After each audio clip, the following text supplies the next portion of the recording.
Team Rickshaw set off on their epic trip to London from Jedburgh in the Scottish borders this morning. Bless them, 5:30. They were due to arrive at Newcastle Gateshead Millennium Bridge for the show this evening. Let's find out how they're getting on. Well, day one has been a day of sorting things out, and to be honest with you, it's all taken a little bit longer than we anticipated.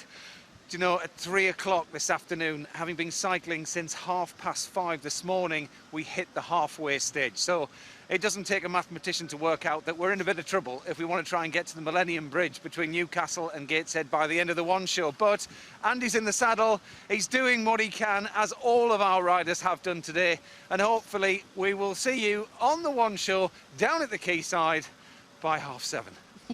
We hope so. We'll be catching up with Matt and the team a bit later. Now, the rickshaw's average speed is 5 miles per hour. Wow. We're starting day one of their challenge to cycle 474 miles from Jedburgh to London. Now, the plan was to get to Newcastle Gateshead Millennium Bridge this evening.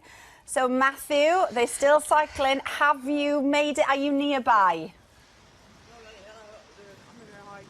Are we nearby, Al? Well, we're an hour away. We are an hour away. So we want to say sorry to all those lovely people in Newcastle and Gateshead who are waiting for us. Listen, well, actually, they're waiting for you, Ross. So what do you want to say to them? They can hear you on a big speaker.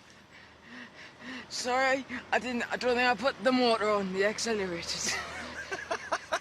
Don't you worry, Bonnie lad. I tell you what, you're doing a sterling job, as all of Team Rickshaw have done today. But the thing is, the reason why we are a little bit late is we've been doing an enormous amount of tinkering. Obviously, this is the first day, so we want to make sure that everything is absolutely right. And we've got a special seat on here that Ross is actually modelling at the moment. You can see he's got a seat belt across there and also a lap belt as well. And so, with Ebony as well, who's been on, so we've been making sure that everything's absolutely right. But we've had some hills, Al. We have had some hills. We've climbed 3,500 feet today, and thankfully the weather has been on our side. But listen, this is what's been happening over the last 14 hours in the saddle today. It's 5:30 in the morning in what appears to be quite a quiet Jedburgh when you look that way. But look at this for a turnout.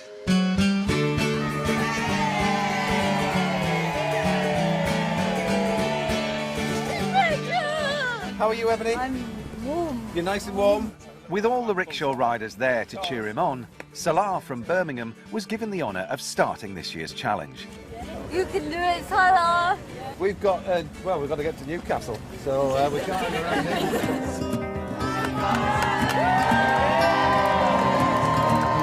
As the hills get bigger, just keep saying nice and easy. Salah and his family fled war-torn Syria 3 years ago, and this was his first time in Scotland. Good luck, son. Thank you. Thank you much. I'm going to smile all the way. So That's it, Salah. You smile all the way. And of course, in Scotland, there are lots of hills to climb. Feel okay? Yep. Looking good. Already Salah is vying for the crown of King of the Hills. It's not long, though, before Salah suffers from the exertion and has to make a drastic roadside stop. Take your helmet off for a second. Whew, let's get some air in. So Salah was just pushing himself to the max, but all is good. We're all right. We're doing all right. And he's very keen to jump back in the saddle and crack on. Listen, what are you going to say to your mum? Because she's going to be really worried about you. Oh, I said, don't worry about me. I'm all right. Look, I'm bedly now. All good. Second up in the saddle today is Olivia from Edinburgh. Thing is, we've got such a relentless climb up to the Scotland and England border that Olivia's thighs aren't getting hardly any rest. Yeah, Olivia's just having a few problems with hamstrings here, so we just keep stopping and stretching off. Yeah. Olivia is profoundly deaf, but has a cochlear implant which helps her with her communication. Olivia had a hearing dog called Peggy, but when Peggy died, Olivia was so affected by it, she needed help to regain her confidence. It's really difficult because I mess over the sounds But when I have Peggy with me, she's always telling me that do bells or wake me up in the bed because alarm will work. What would you say is the hardest things for you to do in life? She's not gifted to being deaf, because I know being deaf is really difficult for everyone, for me. But I just keep on, don't give up, just enjoying my life, my day. That's why I'm doing the challenge. And when you were coming up that big hill to this Scottish border, what were you thinking about? Well, I was thinking to say, do not give up, this is for deaf people. My own stand with this and make deaf people become friend more and make Kieran's people become proud of me doing that in Scotland.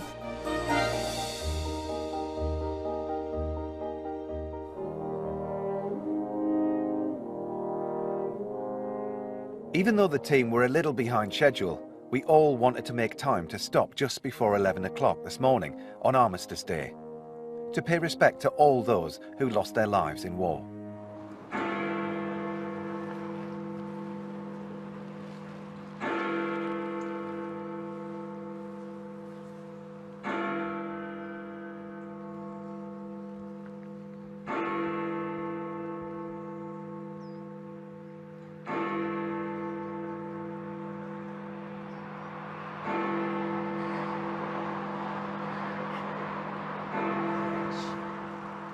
Do you know, 11 o'clock feels like a very, very long time ago. We're almost coming up to our 60-mile mark for today. We've just gone past a lovely welcoming sign that says Newcastle, so the finishing line is within reach, Ross. And you didn't know you were going to cycle in, did you? Look at this, though, just greeting all the adoring public. No, you didn't know, did you were going to be cycling in tonight? So nice little trick for you there. Yes. And actually, we should say, everybody that's been coming out on the streets and what have you and standing on the roadsides, actually in the middle of nowhere as we were going over the Scottish borders today, it just makes such a difference to Team Rickshaw. So and I want to make sure I'm cycling when I'm in Sunderland. Oh yes, we'll make sure. Well, we're going to show everybody a route very shortly of where we're going, and everyone will be able to come out. When I go to my hometown, I won't be. Yeah? Oh, don't worry, Ross. We'll make sure that happens. Thanks. We'll make sure that happens. Right, I'll tell you what we will do, though, before that. Do you remember when we were telling everybody at home how they can show their support about 30 miles ago in the light? Yeah? Yeah. Tell you what, we'll put that on. Here we go. Right, Ross, shall we tell everyone how they can Yes. donate, show their support? Yeah. OK, right. If you text the word team to 70405, that is for £5. or text the word team to 70410, that is for £10. Those texts will cost your donation, plus your standard network message charge, and all of your donation will go to BBC Children in Need. You must be 16 or over, and please do ask for the bill pays permission. For full terms and conditions, go to bbc.co.uk/Pudsey, where you can also make a donation online. And to all of those that have already donated, Ross would like to say Thank you for all your donations. good. I think that went well. Thank you. And today we have gathered pockets and pockets of donations as well. So a big thank you to everybody that's given us pound notes today. Now then, Ross, so you want everyone to come and see you, don't you? Yeah. Yeah, over the weekend. Let's put a lovely map up so that everyone can see that from Newcastle we're going to be heading down to Hartlepool. You can see Ross, I'm sure, at some point there. That's all tomorrow. And then from Hartlepool we're going off to Scarborough. So that'll be Sunday. So if you recognise any of those places that are on that map, I'm sorry I can't give you more details. I haven't got any screens as I'm cycling. But I'm sure you can work it out, so have a look. And then Monday, hopefully, we will be arriving at Hull on time, and we're going to the Deep, which is a massive aquarium. Ross, Yep. Are you a fan of sharks? Yeah. All right. They're not scary. Oh no, don't worry, they're all behind glass No, and so swimming I'm not around scared. in water. It'll be fine. Okay, so really we've got quite a weekend ahead of us, but what a first day it's been. And to all those people that can hear us in Newcastle and Gateshead, we're not far away now. Say again? Thanks for your support. Thanks for your support. What a note to finish on. Perfect. See you when we do. Well, it sounds like it's been a very tough first day. And you've spared them a thought, isn't it? Well, all of us are inside and you at home are warm. I mean, they must be absolutely freezing. A sterling effort. And we saw Andy's speech last night at the Children in Need Rocks show. Just a little reminder that Children in Need Rocks for Terry will be on our screens on Monday at 8:30 on BBC One. It was a fantastic night. It'll be a brilliant programme. I think it really will. You met Ebony, didn't you? I did indeed.